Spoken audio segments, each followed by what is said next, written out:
So, as Nacho said, I'm Stryjak. For those who don't know, GSMA Intelligence is the research arm of the GSMA. We have the industry's most complete data set. We cover 26 million data points, covering all global MNOs and MVNOs. We augment that data set with 5-year forecasts on subscribers, connections, revenue, IoT, fixed, etc. And we also publish over 100 thought-leading reports throughout the year. I'm going to take you through some of those 26 million data points, not all of them. Let's get going. So, where is 5G at the moment? So, 5G is obviously here. 2019 was the year of 5G. We currently have 43 operators live across 21 markets that have launched mobile 5G services. And that includes 5 out of the 6 GCC states. 71 operators from another 48 markets have announced launch dates. And we expect that telcos that account for 50% of global mobile connections base will be live by 2020. Another 20 operators have launched 5G-based fixed wireless access services, and we expect 15 more to do so over the next few years. So here you can obviously see the map. We have the markets that have launched 5G in red. South Korea obviously being the first, and I believe China was the most recent, just a few weeks ago. So in terms of what operators are spending for their 5G rollouts, so we expect operators to invest 1.5 trillion in mobile capex between now and 2025, and 1 trillion of that will be on 5G. Most of this, the 5G investment, is going to be later on in the 5G development cycle, so we expect $350 billion to be spent between 2018 and 2021, and then $650 billion globally between 2022 and 2025. China, US and Japan will account for more than half of the global 5G capex spend. And if we focus this on the MENA region itself, so the MENA region will grow, 5G capex will grow from 10 billion between 2018 and 2021 to over 30 billion between 2022 and 2025. And that will be 70%. It will go from 25% of the total capex to 70% of the total capex. So in total, operators in MENA will invest over 40 billion in 5G capex between now and 2025. So a quick snapshot of where we are in the MENA region. So 12 operators across 5 markets have launched 5G services, and those that have launched, they have 50% population coverage in the markets where those 5G services are live. And there are currently just over 600,000 mobile 5G connections on these networks. Standalone is the medium-long-term ambition, and that's where we think the true potential of 5G will be realised with standalone networks. Most early deployments have been non-standalone, but there has been a fair bit of movement towards standalone with a lot of trials and experimentation around those. Device availability is still a crucial factor in this. There's been a lot more 5G devices launched and obviously announced, but with the price, particularly with OEMs like Huawei, Samsung, Xiaomi, and ZTE, and with the 5G iPhone potentially arriving next year, that will obviously be a big boost. But with current prices still around the $1,000 mark, there's initial uptake we think will still be limited to the high-end users, and it's driving those costs down are really key to expanding 5G adoption. I mentioned earlier during the panel that China Mobile is targeting a 5G device below $280 next year, so that's really going to help push 5G adoption. But enterprise is the key use case for 5G. I'll come onto this more in a bit. But it's enterprise is where the vast majority of the opportunity is going to be. And smart cities are a key use case for this, and there's a lot of experimentation around this in many parts of the region. particularly around key verticals such as transportation, health, and utilities. So what is the outlook for 5G in MENA? So we expect 5G to have 50 million connections by 2025 across the MENA region, which will account for around 6% of total mobile connections, with a population coverage around 40%. Now obviously this covers the whole of MENA, so North Africa is included in this as well, where we expect 5G launches to come up if they're still a few years away. GCC states are really which are driving this. Obviously, as I said, 5 out of 6 GCC states have already launched 5G services, and the 6th, Oman, we expect to launch next year. And 5G adoption in GCC states, we expect to be around 20% of connections by 2025. Now what's key here is that we think this will be actually a slower rate of adoption than it was with previous generations, so with 3G and 4G. After 7 years post-launch, 3G and 4G accounted for around 40% of total mobile connections, which is roughly double what we expect 5G to account for. And I've mentioned some of the key barriers already. Devices is one thing. Coverage is another thing. Consumer perception of what is the value of 5G going to bring me. These are the key barriers that need to be overcome to really push 5G in the region. So where does this put MENA and GCC on the global scale? So we expect 1.6 billion global 5G connections by 2025. Obviously the majority of these will be China.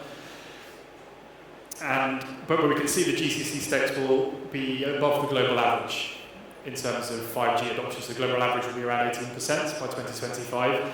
Developed Asia, so Northeast Asia in particular, are going to drive adoption, particularly once Japan goes live. We expect adoption to really accelerate very quickly. And then obviously North America, as we'd expect, we expect around 50% of mobile connections to be running on 5G networks by 2025. GCC states, obviously we can see they're around 20% of 5G connections. The rest of MENA, you can see at the bottom, much lower. But we do expect more launches in the MENA region. We expect 16 countries across MENA to have launched 5G by 2025. So as I mentioned, enterprise, we think, is the key area for 5G, and this is one of the surveys that we carried out. This is a survey of global CEOs, and we asked them, among other things, where do you think the main source of operator revenues in 5G will come from? And 69% of them put enterprise as the most important in terms of the revenue generation. Consumer, less so, government, less so, but enterprise is where we think, and a lot of this has been talked about already anyway. Key verticals around automotive, transportation, logistics, etc. So yeah, enterprise is really where the key revenue generation is. But what's interesting though is what will 5G actually bring to enterprises? And this is another survey that we carried out. It was our IoT enterprise survey, where we asked companies which of the following 5G capabilities would make it compelling for your organisation to use 5G in future IoT deployments. And the interesting here was the way it was phrased, so the way the question was asked, because in the previous years we asked, do you need 5G for your business? And obviously everyone said yes. As soon as we split that down into, do you need network slicing, do you need edge computing, do you need low latency services, without mentioning 5G, then enterprise starts to think, oh wait a minute, do I need that, do I need that, do I need that? And that's where the opportunity is. It's the intersection between what 5G can actually deliver and what the enterprise actually needs. And this is particularly important where there is still that perception of what 5G is, and where 5G is, a lot of people will consider 5G to be a simple speed upgrade over 4G. And for a lot of enterprises, that means that, well, 4G is good enough for us for now, so we will wait and see what these other capabilities will bring us. But that's not the case in China, or less so the case in China, at least anyway, where there's been widespread industrial intent in utilising 5G in the industrial sector. And there's been a lot of early partnerships and trials of operators and the enterprise in utilising 5G in these sectors.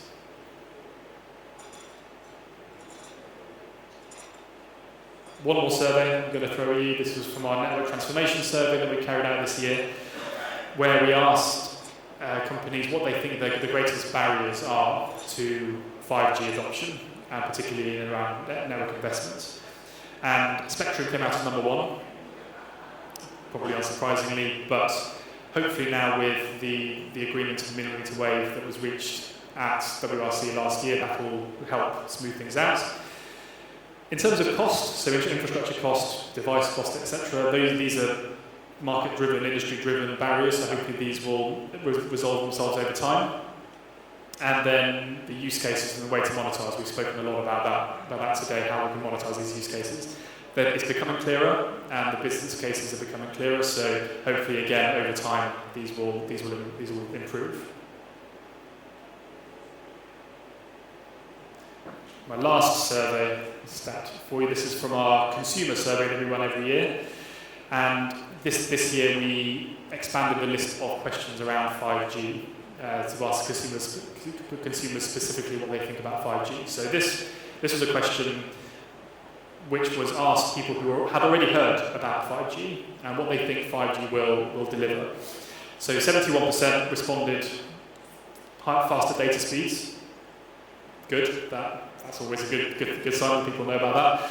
But what is slightly worrying is the slightly lower responses in terms of what people will think 5G will deliver innovative new services and connectivity to previously unconnected devices. And I think this is where it's a challenge for the industry as a whole, is to really make sure that those benefits beyond speed are made really clear to everyone, not just to consumers, but to enterprises as well. There is, whereas of course within innovative new services, there is the key use case that we think for consumers beyond simply faster speeds, and that's around AR and VR and immersive entertainment, those kind of things. Obviously, we're a few years away from that. There's a few technological hurdles we need to overcome before that becomes a reality, but I think that's where we see a lot of the potential for consumer beyond just the faster speeds.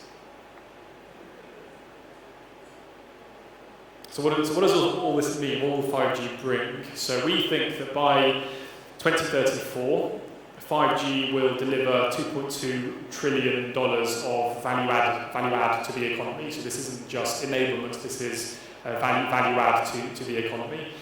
Most of that, this is globally, most of that will be through manufacturing utilities, particularly in China. And if you look at that at the MENA region, we think it will be around 52 billion of economic value added by 5G over the next 15 years. And in the MENA region, we think this will be mostly from professional and financial services. Obviously still a fair bit around manufacturing and utilities, but professional and financial services, we think are key here.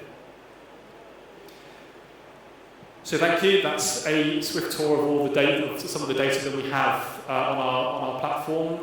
Just letting you know, we're publishing a few key reports for the MENA region this week. We're publishing our flagship mobile economy, Middle East and North Africa reports. It's going live tomorrow. There's also a report on the potential of IoT, realising the potential of IoT in the MENA region. I think that's going live later on today. So please do keep an eye out for those. And if you have any questions, then please feel free to reach out. Thank you very much.